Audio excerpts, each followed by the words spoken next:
Maaf, tadi setelah dunia itu ada alam apa? Kubur. Sebelum pindah ke akhirat, pertengahannya ada alam kubur. Nih lihat sini nih. Kalau orang sudah selesai di alam ini, maka Allah wafatkan. Kullu nafsin dha'iqatul maut. Setiap yang punya jiwa akan kedatangan maut. Siapa yang bawa maut? Namanya malakul maut. Kalau malakul maut sudah bawa maut, maka dia mulai mewafatkan sampai meninggalkan dunia ini. Apa dalilnya Ustaz? Quran surah 32 ayat yang ke-11, paling kanan sebelah bawah. Qul yatawaffakum malakul mautil ladzi wukkila bikum.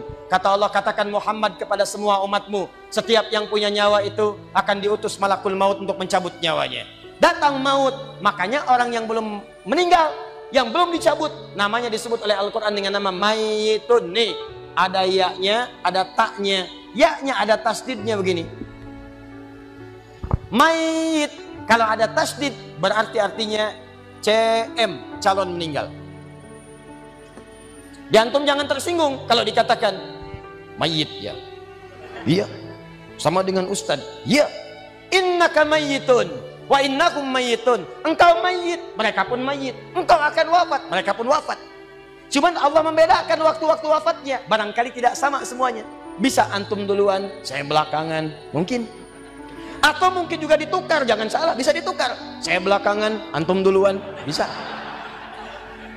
Gak ada bedanya Ustadz. Ya sudah, saya duluan, bisa setelah antum. Nah, dipakai tasdid. Kalau datang maut, maut datang. Maut lewat malakul maut. Maut ini mengambil nafas, diambil tasdidnya nih, ambil ke atas. Begitu diambil, qul yatawaffakum malakul mautil ladzi wukkila bikum. Kullu nafsin dha'iqatul.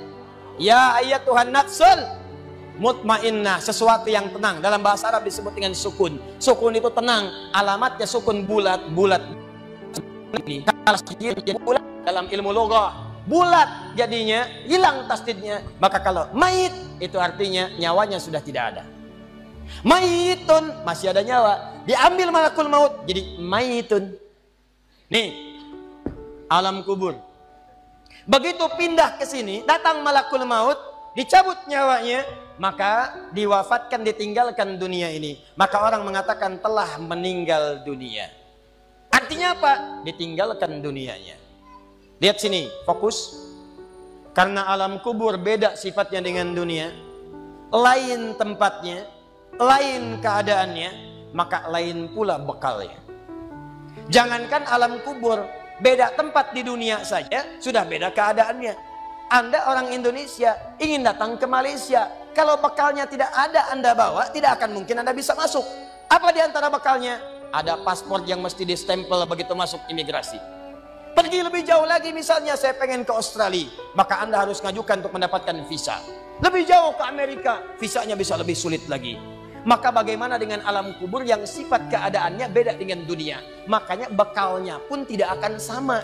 Jadi kalau Anda cuma mengumpulkan bekal dunia, maka semua bekal itu akan ditinggalkan saat di dunia. Maka orang mengatakan meninggal dunia, maksudnya meninggalkan dunia dengan semua bekalnya. Nih, maaf ya, jam dunia, baju dunia, handphone dunia, gelas dunia. Jadi semua yang kita dapatkan di dunia, rumah yang luaskah, mobil yang mewahkah, pakaian yang glamorkah, kalau sudah meninggalkan semua alam dunia itu, maka hilanglah semua yang kita kenakan. Habis semua kita tinggalkan. Walaupun Anda koleksi yang bagus-bagus, tetap tidak akan pernah dibawa. Jangankan Anda, yang mengantarkan saja tidak akan menyertakan. Silahkan cek.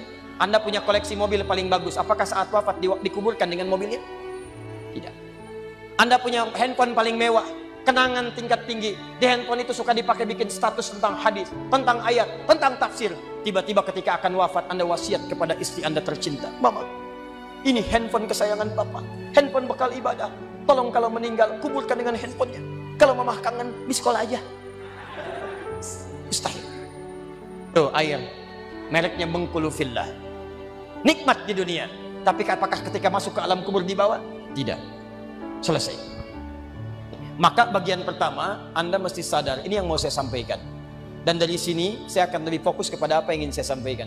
Kita mesti sadar teman-teman sekalian, pertama kata Allah kita akan wafat. antum akan meninggal. Wafat. Wafat. Wafat. Wafat. Jadi antum kalau melihat di cermin tuh, ngaca dulu, ngaca, tunjuk wajah antum, wafat. Kamu akan wafat. Ketika Anda sadar Anda akan wafat, meninggalkan dunia ini, maka Anda mesti paham, udah punya bekal belum untuk pulang? Udah punya persiapan belum? Jangan-jangan Anda sibuk menyalakan rumah dunia Anda. Begitu padam listriknya sibuk, telepon PLN, telepon ini, telepon itu. Masuk ke alam kubur nggak ada cahaya, mau PLN mana yang dihubungi? PLN yang datang malaikat mungkar. Menerbuka. Siapa Tuhanmu? Siapa nabimu? Apa kitabmu? PLN. Gelap. Gelap dan gelap. Karena itu orang-orang yang tidak siap dengan kehidupan berikutnya, maka mohon maaf, dia akan merasa ketakutan ketika meninggalkan dunia ini. Bahkan ada yang saking takutnya, malaikat langsung bergerak untuk memaksa dia cepat meninggalkan tubuh dunianya. Muncul Quran surah ke-8 ayat ke-50. Kata malaikat, akhriju anfusakum. Kamu ini susah banget pulangnya, maka dipukulin oleh malaikat. Pukul, pukul, pukul, pukul. Teman-teman, karena alam kubur itu bekalnya bukan bekal dunia, maka Anda tidak akan pernah bisa membawa cahaya dunia ke alam kubur. Maka saya ajak Anda pada malam hari ini, coba ayo kita berubah. Tolong pikir baik-baik, tidak akan ada yang abadi. Dan besok pun belum tentu hidup. Demi Allah saya katakan, Allah bisa mewafatkan kita pada malam hari ini.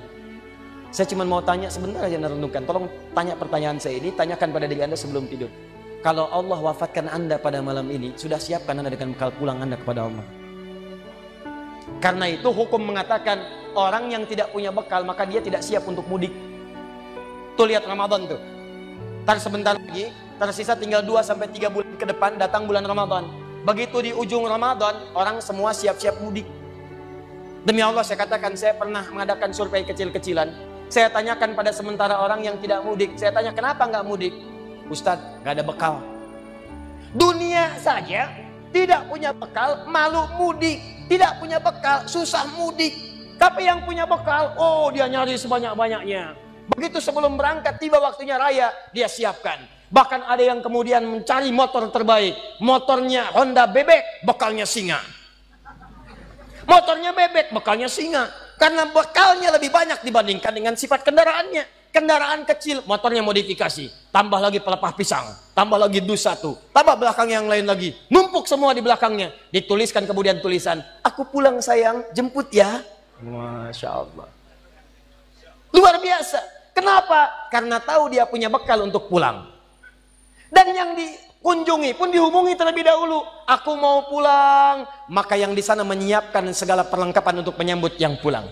Silahkan cek. Begitu tahu akan ada yang pulang mudik, maka rumah dicet. Makanan diada-adakan. Semua dimunculkan. Bahkan yang tidak ada pun menjadi ada. Coba setahun sekali. Luarnya kongwan, dalamnya rangginang. Idul Fitri. Anda pun begitu. Jadi kalau dunia saja punya sifat mudik, maka akhirat pun demikian. Orang-orang yang punya petanya cuma dunia saja, maka selesai hidupnya di sini. Kata Allah, nih saya berikan gambaran. Yang visinya cuma sampai sini, maka saya berikan semua kenikmatan dunianya seperti yang dia inginkan. Tapi begitu selesai ini, ditenggelamkan di alam kubur sampai kedalaman yang paling dalam. Turun ancaman. Allah tidak menginginkan semua manusia larut di sini. Tapi kata Allah, saya tidak maksa. Nih saya berikan gambaran kepada Anda. Kata Allah, turun surah Al-Humazah. Wailul likulli humazatin alladzi jama'a malahu wa yahsabu anna malahu akhlada. Kata Allah, hei yang terlampau sibuk dengan dunia. Suaminya sibuk cari harta, hitung lagi, hitung lagi, hitung lagi. Istrinya sibuk kumpul-kumpul dengan sesamanya, cuma membicarakan harta suami. Sosialita yang senang dengan kumpul-kumpul saja, tidak ada manfaatnya, cuman ngobrol, cuman gibah, cuma macam-macam. Makanya ketika menyebutkan kalimat saling cela, saling ngobrol, menggunakan tak marbutah. Tak marbutah menunjuk pada perempuan. Wailul likulli humazatil lumazah, pakai tak, sedangkan tak sifat menunjuk pada perempuan.